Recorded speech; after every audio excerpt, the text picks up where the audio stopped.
마태복음 1장 5절과 6절 말씀입니다.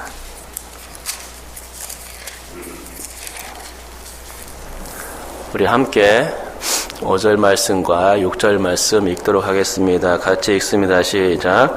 유대왕 헤롯 때에 아비야 반열에 제사장 한 사람이 있었으니 이름은 사가랴이요 그의 아내는 아론의 자손이니 이름은 엘리사벳이라. 이 두 사람이 하나님 앞에 의인이니 주의 모든 계명과 규례대로 흠이 없이 행하더라. 아멘.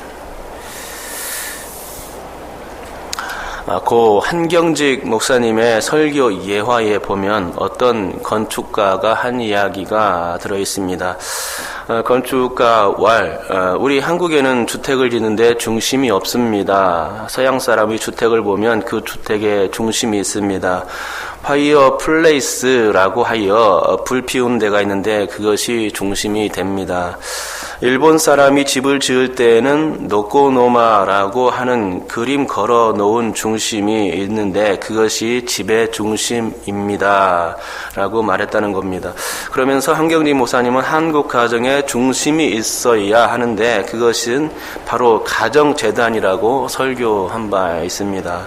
재단 없는 교회가 없듯이 가정에도 재단이 있어야 하고 그 재단에는 항상 불이 켜져 있어야 한다는 것이었습니다. 각 가정에서 찬송소리가 흘러나와야 한다는 것이었죠. 가정 예배를 드리면서 말씀 있는 소리가 울 밖으로 퍼져나가야 한다는 것이었습니다. 기도의 소리가 끊이지 않아야 한다는 것이었습니다. 왜 있지 않습니까? 절에 가면 무슨 소리가 들립니까? 절에 가면 목탁 소리가 들리지 않습니까? 주문을 외우는 것 같은 연불음악 같은 것도 들립니다. 절간이 조용한 것 같아도 그 속에서 이루어지는 일이 그렇게 조용하지만은 않다는 것입니다. 교회도 마찬가지 아닙니까? 교회 가면 거룩이라는 단어 때문에 경건이라는 단어 때문에 숨죽이며 조용하게 있어야 하는 곳이 아닌 것입니다. 교회는 찬송 소리가 넘쳐나야 합니다. 기도 소리가 끊이지 않아야 하고 말씀 있는 소리, 설교하는 소리가 들려져야 하는 것입니다. 만약 이런 소리가 들리지 않으면 참으로 이상한 교회가 되는 것이죠. 그런 교회는 이단적인 교회의 가능성이 아주 높습니다. 살아있는 교회가 아니라 그것이 죽은 교회와 같다는 것입니다. 사람이 살아있다는 것은 숨을 쉰다는 것이고 움직이고 활동하는 것을 의미합니다. 하지만 사람이 이렇듯 움직임이 없고 또 숨을 쉬지 않는다면 어떻게 된 것입니까? 그 사람은 죽은 것입니다. 살아있는 게 아닌 것이지요. 살아있다면 코로 숨 쉬는 것이 당연하고 살아있다면 움직이는 것이 당연합니다. 간혹 말을 못하는 사람이나 못 보고 못 듣는 사람이 있을 수는 있으나 못 움직이거나 숨 못 쉬는 사람은 없는 것입니다. 신경이 연결되어 있어 그 신경들이 살아있다면 사람은 누구나 신경과 신경을 연결하여서 필요한 만큼 몸을 움직이는 반응을 일으킨다는 것이죠. 살아있음의 표현을 하기 위해서 끊임없이 숨을 쉬어대며 살아있음을 나타내기 위하여 쉴 새 없이 심장 박동을 움직이는 것입니다. 살아있음의 모든 표현들이 온몸을 통하여 표출되는 것입니다. 죽은 사람은 그렇게 하고 싶어도 못합니다. 이것이 산 사람과 죽은 사람의 차이인 것이지요. 그렇습니다. 살아있음의 표현이 우리에게 있어야 합니다. 우리의 가정에서도 교회에서처럼 살아있음의 소리가 움직임이 있어야 하는 것입니다. 생동하는 심장 박동 소리가 가정 속에서 들려져야 하는 것이죠. 그것은 세상적인 의미에서의 박동 소리가 아닙니다. 가정의 중심이 되는 심장 박동의 소리는 오직 영적인 것으로부터 기인되어야 합니다. 그래야만 신앙의 가정이라 할 수 있겠지요. 사람이 사회생활을 할 때 그 사람이 그리스도인인 것을 어떻게 알 수 있습니까? 그것은 그 사람이 기독교인이라는 신호를 사람들에게 보내기 때문에 알려지는 게 아닙니까? 그렇습니다. 그는 말을 할 때에 기독교인 같이 합니다. 기독교인의 언어를 사용합니다. 기독교인의 행동을 합니다.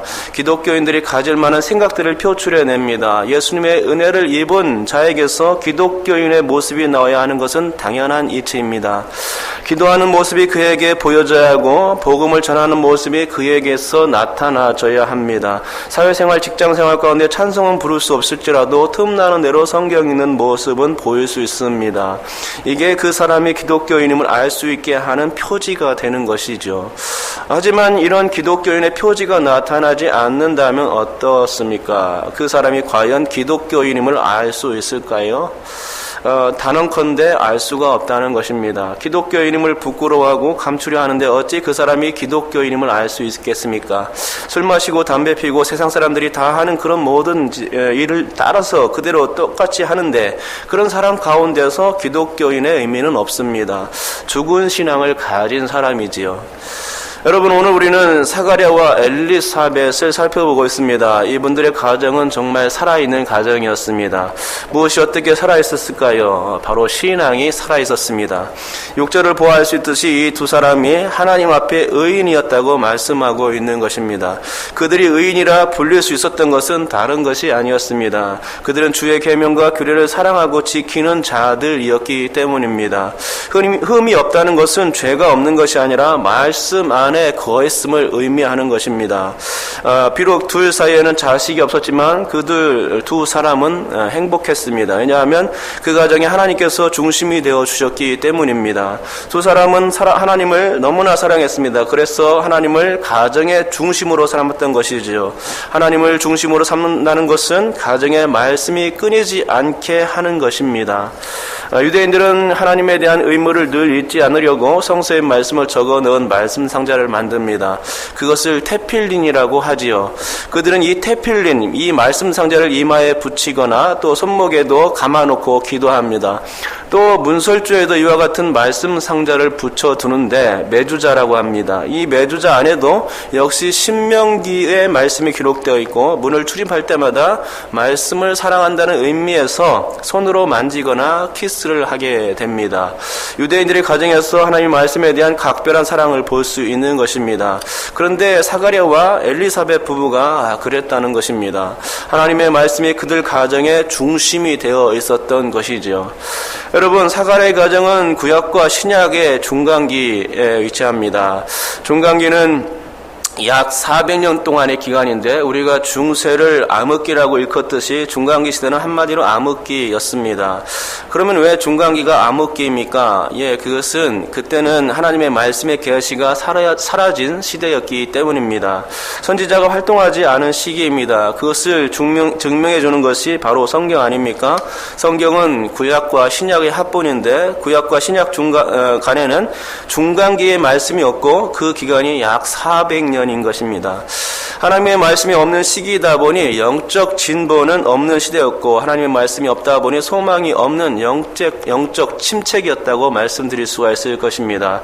하지만 소망을 밝히는 가정이 그 중심에 있었습니다. 바로 사가랴와 엘리사벳의 가정이었습니다. 사가랴의 뜻은 여호와께서 기억하신다라는 뜻이고 엘리사벳의 뜻은 하나님은 나의 맹세에 있다라는 뜻인데 이런 뜻을 가진 이름이 등장할 수 있었던 원인이 무엇이었을까요? 다른 게 아니라 그들의 부모님들이 믿음을 지키고 하나님을 사랑하고 하나님의 말씀을 끝까지 붙든 분들이었기 때문이라는 것입니다. 그랬기에 자녀들의 이름을 신앙적인 이름, 곧 소망이 없는 시기임에도 불구하고 소망의 이름으로 지어준 것입니다. 하나님께서 기억하시고 하나님이 맹세를 저버리지 않는 부르심을 이름을 통해서 밝힌 것입니다. 부모님의 신앙이 이름을 짓는 것으로 나타난 것입니다. 그리고 그런 선대의 믿음이에요. 사가랴와 엘리사벳 역시 그 믿음을 견지했음을 알 수 있는 것입니다. 즉 선조의 신앙은 중간기 동안 계속되었던 것이죠. 그랬기에 사가랴와 엘리사벳이 그대로 이 신앙을 본받은 것입니다. 본문은 중간기보다 더 우라는 기간이 등장합니다. 물론 그 기간은 중간기 안에 포함되어 있는 기간이긴 합니다만 그 중간기의 끝부분입니다. 다른 말이라 헤롯이 통치하는 시기였습니다. 그의 통치는 이 헤롯은 팔레스타인 전역을 통치했던 그 왕인데 헤롯 대왕이라고 불립니다. 그의 통치는 주전 40년부터 주 4년까지 계속되었는데 이 시기는 유대인들에겐 정말 암흑 중의 암흑기였다고 말씀드릴 수 있을 것입니다. 헤롯의 통치는 로마에 대한 의존과 함께 이방 종교를 유입하는 한편 잔인성으로 유명합니다. 그가 예루살렘 성전을 보수한 것은 참 잘한 일이었지만 그것은 어디까지나 유대인들의 마음을 사기 위한 정치적인 행보에 지나지 않았습니다. 특별히 그는 왕위에 대한 집착이 아주 대단했던 사람입니다. 그래서 예수님이 탄생하실 때에는 유대인의 왕이 태어난다는 소식이 들리자 2살 이하의 남자 아이들을 무참하게 살육했던 인물이기도 했습니다. 그럴 만큼 헤롯은 잔인했다는 것이죠. 그의 통치가 어떤 것인지 이해될 만한 부분입니다. 바로 그런 때에 살았던 인물이 사가랴와 엘리사벳이었습니다. 어둡고 또 어두운 시대, 영적 암흑기의 암흑기, 어쩌면 사사기 시대와 방불하던 시대에 살았던 그들입니다. 하지만 그들은 말씀 안에 거했다는 것이죠. 그것이 그들의 얼굴이었습니다. 그것이 그들의 심장박동이었습니다. 그것이 그들 집의 중심이었다는 것입니다. 다른 것은 성경에 증거하지 않습니다. 말씀 위에 서기 위한 몸부림이 두 사람 가운데 있을 때에 하나님은 그들의 가정을 기억하시고 구약의 맹세를 그들 가정 가운데 펼쳐주신 것입니다. 말라기의 엘리야가 오리라 한 예언, 그 이사야 선지자의 광야에 외치는 자의 소리에 대한 예언, 즉 세례 요한은 이렇듯 말씀을 사랑한 가정에서 태어났던 것입니다. 하나님은 의인의 가정, 말씀을 사랑하는 가정, 소망이 끊어진 것 같은 시대에도 여전히 하나님을 붙드는 가정, 그런 가정을 지켜보셨던 것입니다. 그런 가정을 기억하시고 당신의 맹세를 그 가정을 통해서 이루셨다는 것이지요. 여러분, 본문에는 구약적 경고를 지시하는 단어들이 여러 눈에 띕니다. 하나님 앞에라는 단어가 그렇습니다. 또 의인이라는 단어도 그렇습니다. 흠이 없다라는 말씀과 행하더라라는 말씀들이 바로 그런 것들입니다. 그런데 여기 이 단어들에 그들의 신앙을 대입해 보시기 바랍니다. 사가랴와 엘리사벳은 하나님 앞에 있었다는 것입니다. 그들은 하나님 앞에 있는 의인이었다는 것입니다. 또 그렇게 하나님 앞에 의인이었기 때문에 그들은 흠이 없었다는 것이고 하나님의 말씀을 행하는 자들이 되었다는 것이죠. 가정을 세우는 바탕이 하나님이었고 하나님의 말씀이었다는 결론밖에 나오지 않는 것입니다.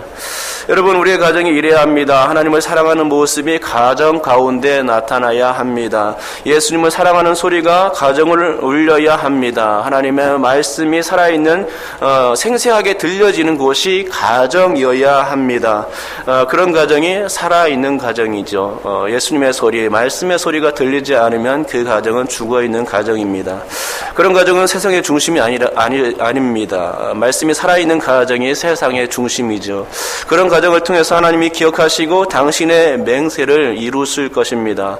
많은 사람들이 축복을 누리려고 하지만 못 받는 이유가 먼 데 있는 것이 아닙니다. 축복을 받을 만한 이유가 있어야 한다는 것이지요. 가정이 하나님과 그분의 말씀으로 세워지지 않는데 축복이라는 단어가 그 가정에 들어올 수 없다고 생각합니다. 여러분, 우리의 가정을 이제 바꿔보시기 바랍니다. 하나님이 역사하시는 공간으로 만들어 보시기 바랍니다. 그리하면 주님의 축복이 여러분의 가정에 넘칠 줄 믿습니다.